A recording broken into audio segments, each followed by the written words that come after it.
بسم اللہ الرحمن الرحیم۔ فرعون کی لاش کی دریافت اور اس کا محفوظ رہنا۔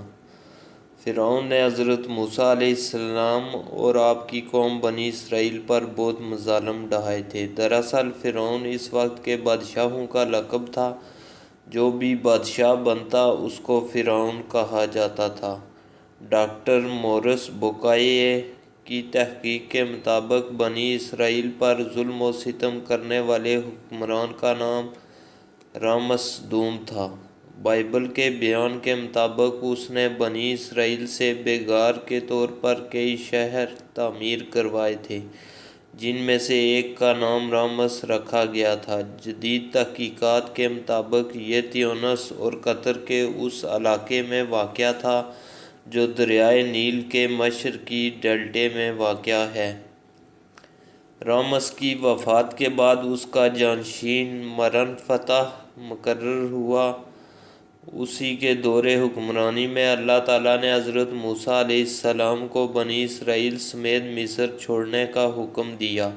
چنانچہ جب حضرت موسیٰ علیہ السلام بنی اسرائیل کو ہمراہ لیے دریائے نیل پار کر رہے تھے، یہ بھی اپنے لشکر سمیت ان کا پیچھا کرتے ہوئے دریائے نیل میں اتر پڑا، مگر اللہ تعالیٰ نے بنی اسرائیل کو دریا پار کروانے کے بعد دریا کے پانی کو چلا دیا اور فرعون کو اس کے لشکر سمیت ڈبو کر ہلاک کر دیا۔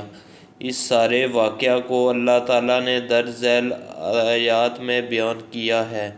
ترجمہ: اور ہم بنی اسرائیل کو سمندر سے گزار لے گئے، پھر فرعون اور اس کے لشکر ظلم اور زیادتی کی غرض سے ان کے پیچھے چلے، حتیٰ کہ جب فرعون ڈوبنے لگا تو بول اٹھا، میں نے مان لیا کہ خداوند حقیقی اس کے سوا کوئی نہیں ہے جس پر بنی اسرائیل ایمان لائے، اور میں بھی سر اطاعت جھکا دینے والوں میں سے ہوں۔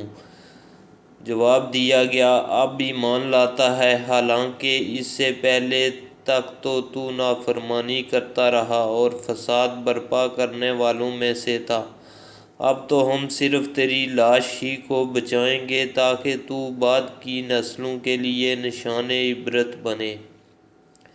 اگرچہ بہت سے انسان ایسے ہیں جو ہماری نشانیوں سے غفلت برتتے ہیں، ان آیات میں اللہ تعالیٰ نے ایک پیشن گوئی فرمائی ہے کہ ہم فرعون کی لاش کو محفوظ رکھیں گے تاکہ بعد میں آنے والے لوگوں کے لیے وہ باعث عبرت ہو۔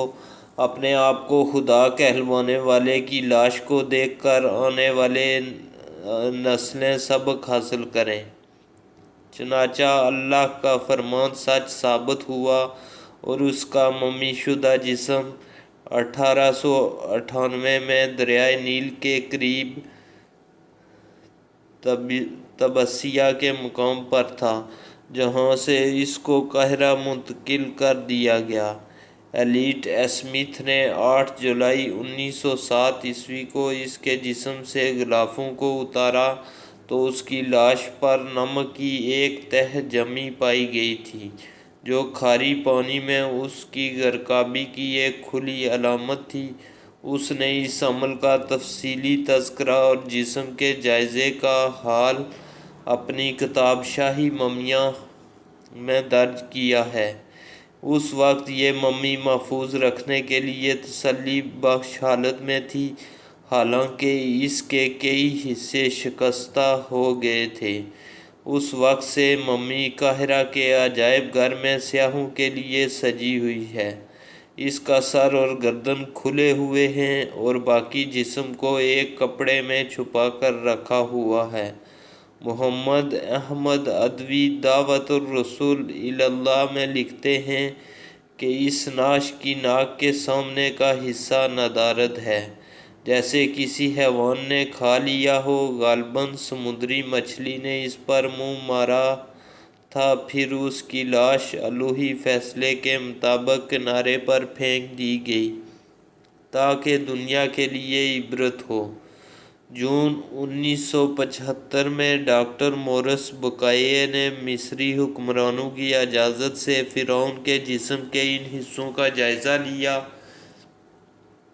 جو اس وقت تک ڈھکے ہوئے تھے اور ان کی تصاویر اتاری۔ پھر ایک اعلیٰ درجے کی شعاعی مصوری کے ذریعے ڈاکٹر ایل میلجی اور رامس نے ممی کا مطالعہ کیا اور ڈاکٹر مصطفیٰ منیالوی نے صدری جدار کے ایک رخنہ سے سینے کے اندرونی حصوں کا جائزہ لیا۔ علاوہ ازیں جوف شکم پر تحقیقات کی گئی۔ یہ اندرونی جائزہ کی پہلی مثال تھی جو کسی ممی کے سلسلے میں ہوا۔ اس ترکیب سے جسم کے بعض اندرونی حصوں کی اہم تفصیلات معلوم ہوئیں اور ان کی تصاویر بھی اتاری گئیں۔ پروفیسر سیکالدی نے پروفیسر میگنو اور ڈاکٹر دوریگون کے ہمراہ ان چند چھوٹے چھوٹے اجزاء کا خوردبینی مطالعہ کیا جو ممی سے خود بخود جدا ہو گئے تھے۔ ان تحقیقات سے حاصل ہونے والے نتائج نے ان مفروضوں کو تقویت بخشی جو فرعون کی لاش کے محفوظ رہنے کے متعلق قائم کیے گئے تھے۔ ان تحقیقات کے نتائج کے مطابق فرعون کی لاش زیادہ عرصہ پانی میں نہیں رہی تھی۔ اگر فرعون کی لاش کچھ اور مدت تک پانی میں ڈوبی رہتی تو اس کی حالت خراب ہو سکتی تھی، حتیٰ کہ اگر پانی کے باہر بھی غیر خنود شدہ حالت میں ایک لمبے عرصے تک پڑی رہتی تو پھر بھی یہ محفوظ نہ رہتی۔ علاوہ ازیں ان معلومات کے حصول کے لیے بھی کوششیں جاری رکھی گئیں کہ اس لاش کی موت کیا پانی میں ڈوبنے سے ہوئی یا کوئی اور وجوہات بھی تھیں۔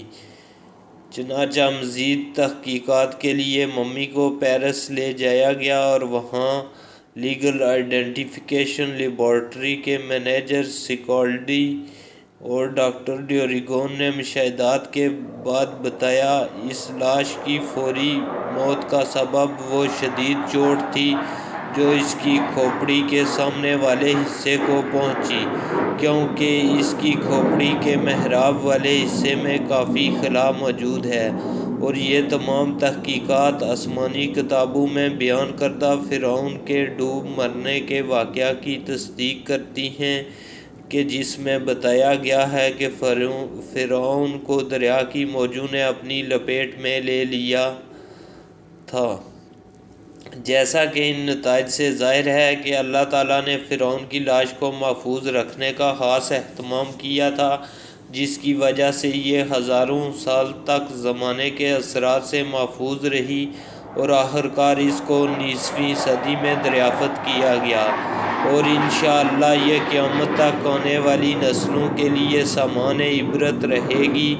مزید برآں اللہ تعالیٰ کا یہ فرمان کہ ہم فرعون کی لاش کو سامان عبرت کے لیے محفوظ کر لیں گے صرف قرآن مجید میں ہے۔ اس سے پہلے کسی دوسری آسمانی کتاب میں اس کا اعلان نہیں کیا گیا تھا کہ حضور صلی اللہ علیہ وسلم وہاں سے معلومات لے کر اس کو قرآن میں لکھ دیتے، نعوذ باللہ، جیسا کہ یہودیوں اور عیسائیوں کا پیغمبر اسلام کے بارے میں جھوٹا پروپیگنڈا ہے۔